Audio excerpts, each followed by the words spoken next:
नमस्कार, आप सभी दर्शकों का हार्दिक स्वागत है हमारे विशेष कार्यक्रम कृषि दर्शन में, जो समर्पित है हमारे किसान भाइयों और बहनों की समृद्धि, विकास और आधुनिक खेती की ओर बढ़ते हर कदम को। इस मंच के माध्यम से हम लाते हैं खेती से जुड़ी जरूरी खबरें, मंडी के ताज़ा भाव, मौसम का हाल, नई तकनीकों की जानकारी, विशेषज्ञों की सलाह और साथ ही प्रेरणादायक कहानियां भी। तो आइए शुरुआत करते हैं आज के अंक की ओर। सबसे पहले नजर डालते हैं हमारे पहले सेगमेंट खबरें खेती की पर। नमस्कार किसान भाइयों और बहनों, खबरें खेती की के इस विशेष अंक में आपका हार्दिक स्वागत है। मैं हूं डॉक्टर अर्पिता स्नेह और आज हम लेकर आए हैं खेती किसानी से जुड़ी वो तमाम ज़रूरी खबरें जो आपके खेत खलिहानों से लेकर मंडी और मौसम तक सीधा असर डालती हैं।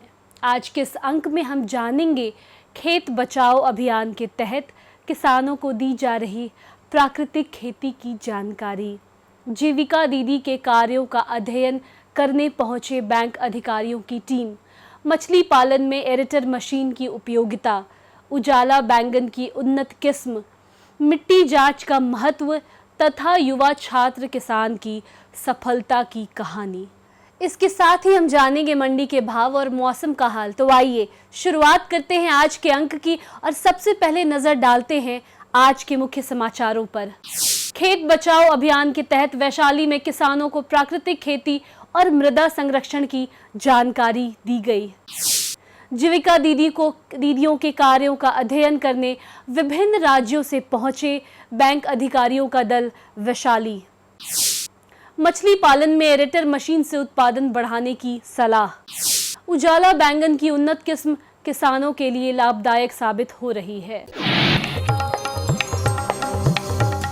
भारत सरकार के खेत बचाओ अभियान के अंतर्गत वैशाली जिले में किसानों को प्राकृतिक खेती, मृदा संरक्षण और आधुनिक कृषि तकनीकों की जानकारी दी गई। कृषि विज्ञान केंद्र वैशाली द्वारा हाजीपुर प्रखंड के विभिन्न गांवों में आयोजित जागरूकता कार्यक्रम में कृषि विशेषज्ञों ने किसानों को पर्यावरण अनुकूल खेती अपनाने के लिए प्रेरित किया। कार्यक्रम के दौरान किसानों को बताया गया कि मिट्टी, जल और वायु जैसे प्राकृतिक संसाधनों का संरक्षण कृषि के भविष्य के लिए अत्यंत आवश्यक है।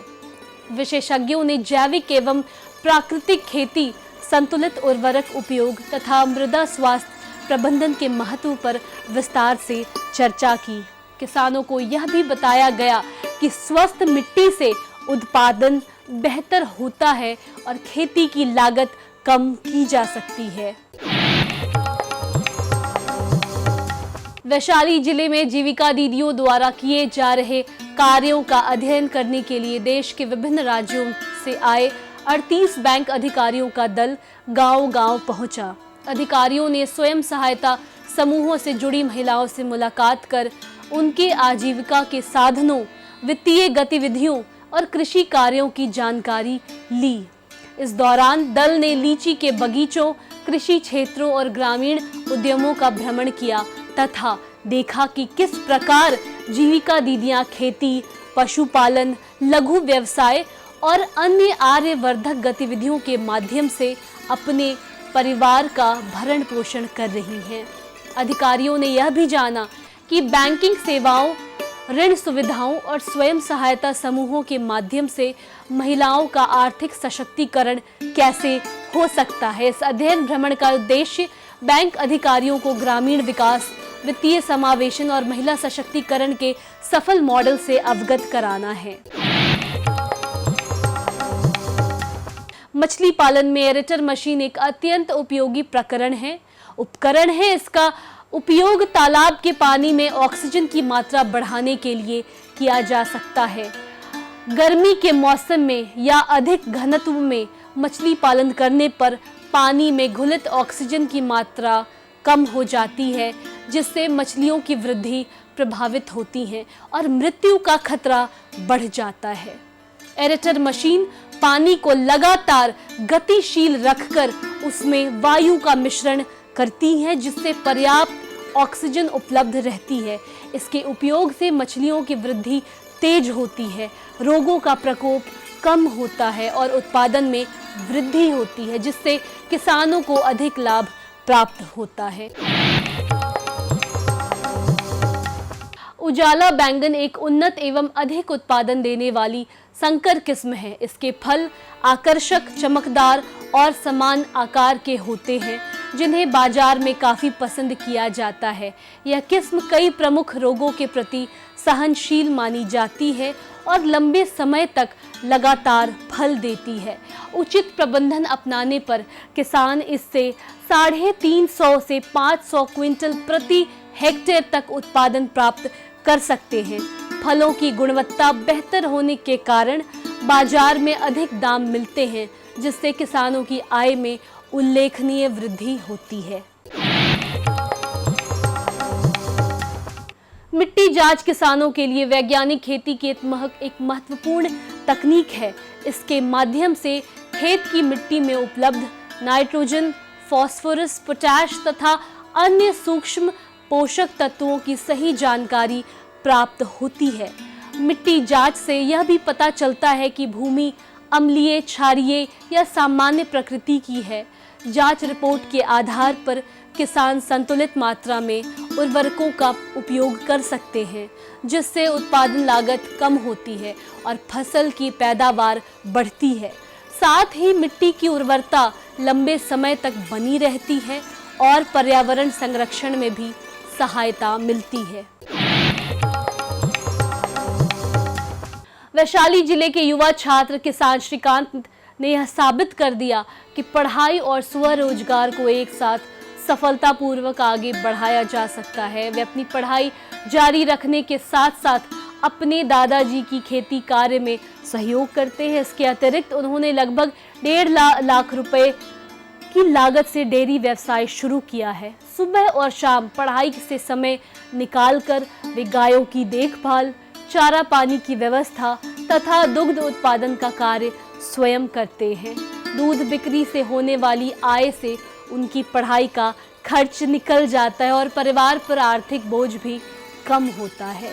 श्रीकांत की सफलता ग्रामीण युवाओं के लिए प्रेरणा का स्रोत है और यह दर्शाती है कि मेहनत, समय प्रबंधन और सकारात्मक सोच से आत्मनिर्भरता हासिल की जा सकती है।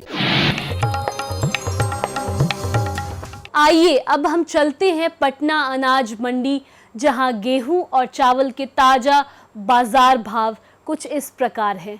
लोकल गेहूं 4000 रुपए प्रति क्विंटल, शरबती गेहूं 4500 रुपए प्रति क्विंटल, एमपी गेहूं 4300 रुपए प्रति क्विंटल, उसना चावल 7000 रुपए प्रति क्विंटल, सोनम चावल 8000 रुपए प्रति क्विंटल, सुपर चावल 8500 रुपए प्रति क्विंटल, अरवा सुपर बासमती चावल 12000 रुपए प्रति क्विंटल।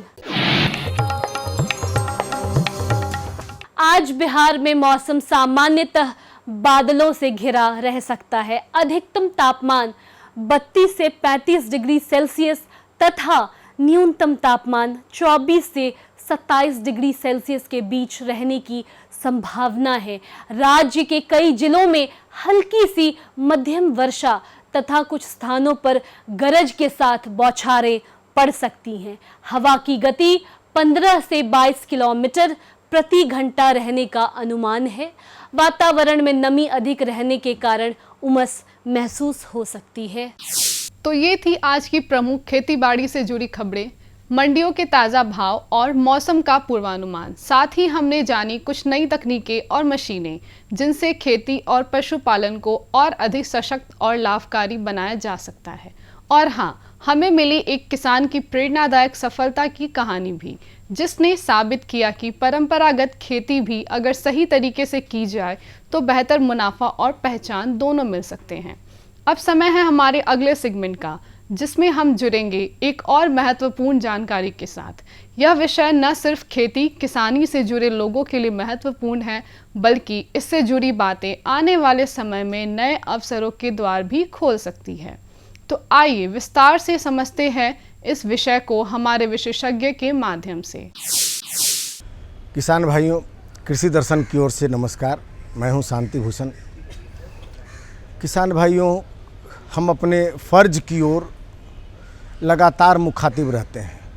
मतलब यह कि आप तक नई जानकारियाँ, नई तकनीक की जानकारियाँ या नए जो विधा है हमारे वैज्ञानिकों के, उसको आप तक पहुंचाना, ये हमारा पहला कर्तव्य और फ़र्ज होता है।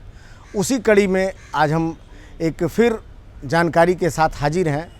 उसमें है खरीफ फसलों में जो हम सब्जियां उगाते हैं। खरीफ फसलों में, चूँकि खरीफ में जैसा कि आपको मालूम है कि पूरे बिहार में लगभग उत्तर बिहार जो है वो पानी से आच्छादित होता है, और बाकी जो क्षेत्र है उसमें भी कई ऐसे क्षेत्र हैं जहाँ पानी, गंगा का असर या किन्हीं किन्हीं नदियों का असर होता है। लेकिन इसके बावजूद भी सब्जियां हमारे जो किसान हैं वो लड़के भी उपजाते हैं। तो कई ऐसी सब्जियां हैं जिसमें परेशानियों का सामना भी करना पड़ता है। तो उन सब्जियों का प्रबंधन, खास करके जो कीट हैं या रोग हैं, उससे प्रबंधन करना हमारा पहला दायित्व होता है। तब हमारा जो है वो आमदनी बेहतर हो सकता है। इस विषय पर बात करने के लिए हमारे साथ हैं डॉक्टर प्रवीण दादा साहब माने, जो मुख्य वैज्ञानिक हैं डॉक्टर कलाम कृषि महाविद्यालय किशनगंज में। सर, आपका हमारे कार्यक्रम में स्वागत है। नमस्ते। किन किन सब्जियों की खेती, खास करके जो हमारे यहाँ बचे हुए बिहार होते हैं बाढ़ से, उनमें किन किन सब्जियों की खरीफ में खेती की जाती है? सर, सबसे पहले इस पर हम जानकारी चाहें। बिहार एक कृषि प्रधान राज्य है। जैसे आप पूछे कि खरीफ मौसम में कौन सी फसलें हमारे यहाँ उगाई जाती है, तो खरीफ मौसम में जो है मुख्य सब्जियाँ हैं हमारे ये बैंगन है, बाद में भिंडी है, टमाटर है, कद्दू है। मुख्यतः ये जो 4 सब्जी फसल हमारे यहाँ खरीफ मौसम में उगाई जाती है। तो सर चलिए इस पर हम बात आगे करते हैं कि बैंगन की। चूँकि बैंगन सबसे अधिक बीमार फसल हमारे यहाँ माना जाता है बिहार में, और सबसे इसलिए कि उसमें बीमारी सबसे अधिक होती है। और जब हमारे जो क्रेता हैं वो बाज़ार में ख़रीदने जाते हैं बैंगन, तो सबसे अधिक बैंगन को ही निहार के खरीदते हैं, बाकी सब्जियां नहीं निहारते हैं। तो बैंगन में जो हमारे किसानों को नुकसान होता है, खास करके कीट से या रोग से, कौन कौन से कीट हैं जो प्रभावित करते हैं मुख्य रूप से हमारे किसानों को? तो बैंगन जो प्रमुख हमारी सब्जी फसल है खरीफ मौसम में, उसमें लगने वाले जो प्रमुख कीट है उसमें है लाही, हरा तेला, रसाद कीट, सफ़ेद मक्खी। ये रस चूसने वाले कीट है। साथ साथ सबसे ज़्यादा नुकसान करने वाला जो कीट है उसे हम बोलते हैं तना एवं फल छेदक कीट। साथ साथ हड्डा भ्रंग, इपिलेक्ना बीटल, उसका भी प्रकोप बैंगन फसल में हो जाता है। जैसे आप जानते हैं कि रस चूसने वाले कीट, इसके शिशु एवं वयस्क लगातार पत्तियों से, कलियों से, फूलों से रस चूसते हैं, जिसकी वजह से पौधे की बढ़वार रुक जाती है, उत्पादन घट जाता है। तो इसके नियंत्रण के लिए किसानों ने अंतरप्रवाही कीटनाशक दवा जैसे इमिडाक्लोप्रिड 17.8 SL का 1 अथवा 1.5 मिलीलीटर प्रति लीटर पानी में घोल बनाकर फसल पर छिड़काव करना चाहिए। साथ साथ नीम आधारित चूर्ण 5% 5 मिलीलीटर प्रति लीटर पानी में घोल बनाकर फसल पर छिड़काव करना चाहिए। इनके जो मित्र कीट है जैसे लेडी बर्ड बीटल है, क्राइसोपा है, सिरफिड मक्खी है, इनकी संख्या बैंगन फसल में बढ़ानी चाहिए। सबसे नुकसान करने वाला जो कीट है तना एवं फल छेदक। तो इस कीट की मादा पत्तियों पे अंडा देती है। अंडे से बाहर जब पिल्लू आता है तो पहले कोमल पत्तियों को, कलियों को, फूलों को खाता है। जब बैंगन का फल बन जाए तब वो छेद बना के अंदर का गुद्दा खाता है, जिसकी वजह से बैंगन सड़ जाता है और फसल बर्बाद हो जाती है। लगभग 40 से 60% उत्पादन में घाटा इस तना एवं फल छेदक की वजह से होता है। तो इस कीट के नियंत्रण के लिए किसानों ने कर्षण विधि अपनाना चाहिए। जैसे आप जानते हैं कि कर्षण विधि में क्या आता है कि खेत की ग्रीष्मकालीन गहरी जुताई करना चाहिए, खेत को खरपतवार से मुक्त रखना चाहिए, खेत में बर्ड पर्चर की व्यवस्था करना चाहिए, 10 से 12 फेरामोन फंदा प्रति हेक्टर लगाना चाहिए, ताकि इस कीट के नर जो है जाले में फंस जाए और अगला नियंत्रण हम कर सकें। बाद में प्रकाश फंदों का भी इस्तेमाल करना चाहिए। अंतरप्रवाही कीटनाशक दवा अथवा स्पर्शजन्य कीटनाशक दवा छिड़काव करके आप भी उसे नियंत्रित कर सकते हैं। बैंगन के बाद सर हम बात करते हैं भिंडी पे। चूँकि भिंडी में बात करने से पहले सर हम आपको एक सवाल के साथ सवाल हम कर रहे हैं कि किसान कंफ्यूज होते हैं इसमें। कई ऐसे कीट हैं जिसको बीमारियां समझ लेते हैं किसान, जैसे पत्तियों का उजला हो जाना, पत्तियों का पीला पड़ना। तो कुछ कीट से भी है जिसको कि हमारे किसान आज भी कंफ्यूज होते हैं कि बीमारी है ये। तो वो भिंडी के कौन कौन से रोग हैं और उसका नियंत्रण, चूँकि नियंत्रण भी ज़रूरी है, तभी तो अब हाइब्रिड है तो छोटा से ही फलना शुरू हो जाता है, तो उसका नियंत्रण भी, चूँकि किसान को आमदनी भी होनी चाहिए, तो कैसे नियंत्रित किया जा सकता है भिंडी के कीट को? इसी मौसम में भिंडी भी एक प्रमुख सब्जी फसल है। जैसे आप पूछे कि बहुत सारे किसान इसमें कंफ्यूज हो जाते हैं कि ये कीटों की वजह से हुआ है क्या रोगों की वजह से हुआ है, लेकिन आप उसमें जानते हैं कि भिंडी में जो रस चूसने वाला कीट आता है, हरा कीट, जिसे हरा फुद का बोलते हैं, जसीड, उसमें क्या होता है कि शिशु एवं वयस्क क्या करते हैं, लगातार भिंडी की पत्तियों की निचली सतह से रस चूसते हैं। लगातार रस चूसने की वजह से क्या हो जाते हैं, पत्तियाँ पीली हो जाती है, सिकुड़ जाती है, और उसमें जो है जला हुआ जैसा पत्ती का भाग दिशा है, उसे आप बोलते हैं हॉपर बर्न, मतलब जला हुआ जैसा दिखता है। तो ये रोग नहीं है, ये कीटों की वजह से होते हैं, हरा पुद का रस चूसने वाला कीटों की वजह से हो सकता है। ये बहुत अच्छी जानकारी थी सर ये। इसके बाद हम अपनी कड़ी को आगे बढ़ाते हैं टमाटर में सर। चूँकि टमाटर का एक वक्त आता है साल में, खास करके वो खरीफ में ही आता है, कि जब किसी के थैले में दिखने पे वो स्टेटस सिंबल टाइप का दिखता है सर। बहुत महंगा होता है, और हमारे जो किसान, जागरूक किसान हैं, वो खरीफ में अगांत लगाते हैं, जिसका कि फ़ायदा उनको मिलता है और अच्छी आमदनी होती है। तो वैसे किसानों को, या और जो भी हैं, उन सब के लिए हम कहेंगे, जो जागरूक किसान हैं उनके लिए अब तो पीक समय है, तो उनके लिए क्या उसमें सावधानी बरतनी चाहिए और कौन से रोग से बचना चाहिए सर? इसमें ज़्यादा कीट ही है, टमाटर में ज़्यादा रोग लगते नहीं है, लेकिन कीटों से जो प्रकोप है उसमें मुख्यतः जो है फल छेदक कीट है, जिसकी चर्चा हमने बैंगन में की है। दूसरी सफ़ेद मक्खी, जिसकी चर्चा हमने बैंगन में और भिंडी में की है। तो जो रासायनिक दवा बैंगन और भिंडी में हमने बताए थे कि अंतर्प्रवाही हो तो रस चूसने वाले के लिए इमिडाक्लोप्रिड है, स्पर्शजन्य हो तो फोजालोन है, क्विनोल्फॉस है।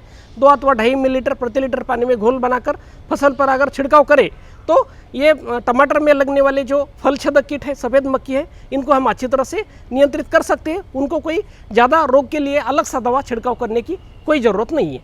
तो किसान भाइयों, निश्चित रूप से ये जानकारी खास करके जो कीट से जुड़ी हुई है और खरीफ सब्जियों में, ये आपके लिए आपकी आमदनी को चौगुना बना सकता है। इतनी अच्छी जानकारी के लिए सर आपका बहुत बहुत धन्यवाद। और किसान भाइयों, हम मिलते हैं फिर एक नई जानकारी, नए विशेषज्ञ के साथ। तब तक के लिए दीजिए हमें इजाज़त। नमस्कार।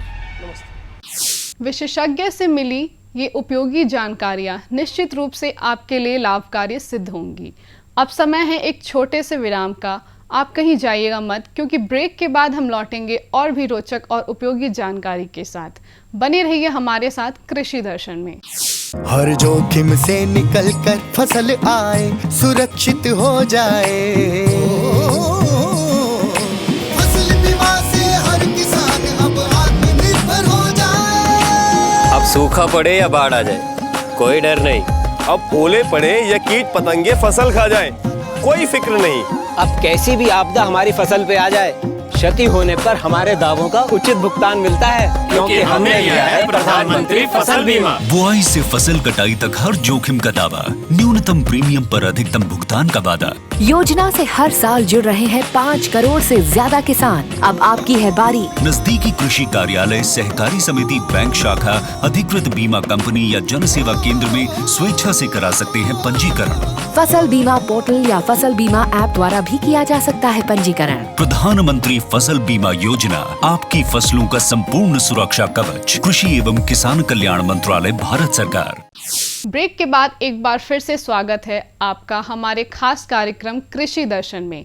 अब पेश है हमारा अगला सेगमेंट, एक संक्षिप्त लेकिन ज्ञानवर्धक फीचर फिल्म, जिसमें हम देखेंगे खेती से जुड़ी महत्वपूर्ण विषय पर एक रोचक प्रस्तुति। तो आइए देखते हैं आज की यह विशेष फिल्म।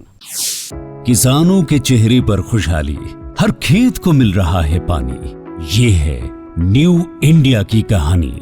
फसलों की भरपूर पैदावार के लिए बीज और खाद के साथ साथ जल एक महत्वपूर्ण कारक है। पानी की बचत न केवल मिट्टी के स्वास्थ्य में सुधार करती है, बल्कि उत्पादकता बढ़ाने और पर्यावरणीय लाभ प्रदान करने में भी मदद करती है। इसके अलावा पानी की उतनी ही मात्रा से लंबे समय तक सिंचाई तथा विस्तारित क्षेत्र में सिंचाई करने में भी मदद मिलती है। इसे ध्यान में रखते हुए माननीय प्रधानमंत्री श्री नरेंद्र मोदी जी के दूरदर्शी नेतृत्व में कृषि एवं किसान कल्याण मंत्रालय ने साल 2015-16 में पर ड्रॉप मोर क्रॉप यानी प्रति बूंद अधिक फसल योजना लागू की थी। पर ड्रॉप मोर क्रॉप पर सरकार का बहुत जोर है। और ये समय की मांग भी है। साथियों, माइक्रो इरिगेशन भी इनपुट कॉस्ट कम करने का और ज्यादा प्रोडक्शन का बहुत बड़ा माध्यम है और एक प्रकार से एनवायरनमेंट की भी सेवा है। सूक्ष्म सिंचाई के माध्यम से उपलब्ध जल संसाधनों के उपयोग को इष्टतम किया जा रहा है। इसका उपयोग सटीक सिंचाई और बेहतर ऑन फार्म जल प्रबंधन प्रथाओं को बढ़ावा देने के लिए भी किया जा रहा है। सूक्ष्म सिंचाई का ये तरीका भंडारित जल के संरक्षण और प्रबंधन में भी मददगार है।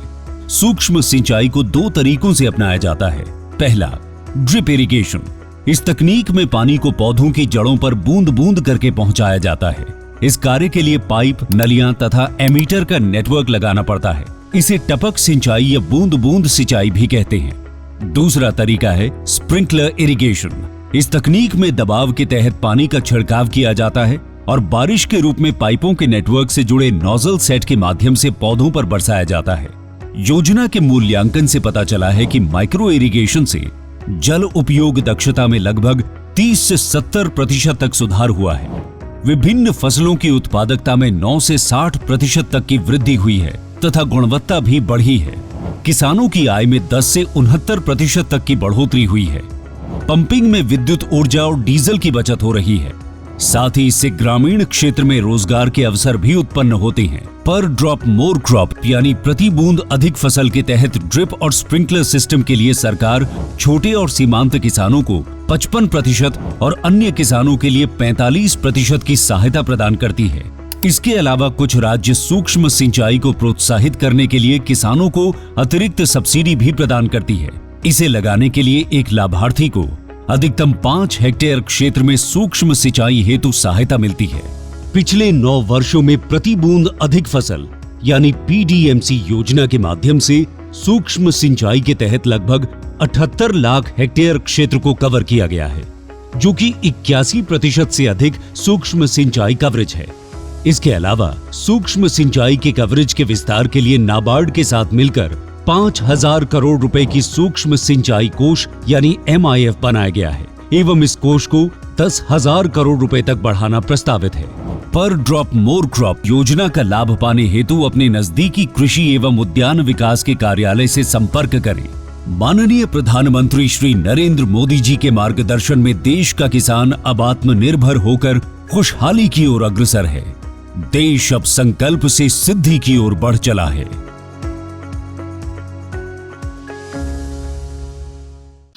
PM किसान योजना किसानों के हित में एक बहुत बड़ी योजना है, जो हमारे यशस्वी प्रधानमंत्री के द्वारा लागू किया गया है। इससे किसानों को बड़ी राहत मिली है अपने खेती गृहस्थी के कार्यों को संभालने में और हमें तो ऐसा लगता है कि भारतीय किसान हमारे प्रधानमंत्री के दिलो दिमाग में निवास करते हैं। हमेशा एक से एक योजना किसानों के हित में उनकी आ रही है और उससे किसान लाभान्वित हो रहे हैं। उनका दैनिक जीवन का परिवेश बदल रहा है और खुशहाल जीवन को जीने की ओर अग्रसर हो रहे हैं। काफ़ी बेहद प्रसन्नता होती है किसान योजना के प्रति, जो किसान सम्मान निधि के रूप में किसानों को दी जाती है और जिससे किसान अपने खाद बीज आदि जो भी कृषि से संबंधित उनकी कठिनाई है उसका निवारण उस राशि से करते हैं। बड़ी प्रसन्नता होती है और ऐसे प्रधानमंत्री नरेंद्र मोदी जी को कोटि कोटि नमन, जो किसानों के लिए अनेक योजना अपने दिल और दिमाग में बसा कर रखते हैं।